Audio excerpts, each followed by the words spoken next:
My sister died during postpartum, and I'm a complete wreck. My 28-year-old sister gave birth to her first daughter 2 weeks ago. I 17F was in the hospital together with my parents and her husband.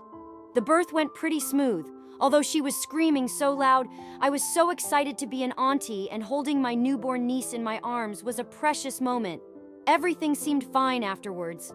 My sister came home about 3 days later, and she and her husband stayed with me and my parents as they needed help to take care of the baby.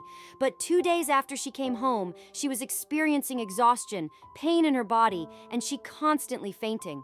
She kept insisting that she was fine, but our mother said that fainting is not fine and brought her back to the hospital, where they discovered an infection or internal bleeding or both somewhere in her body, and they were unable to treat it in time despite giving her mounds of antibiotics before she passed away 2 days later.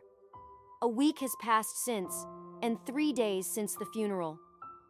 I can't stop crying and thinking that if the doctors had noticed that something was wrong, my sister could still be alive. I loved my sister to death.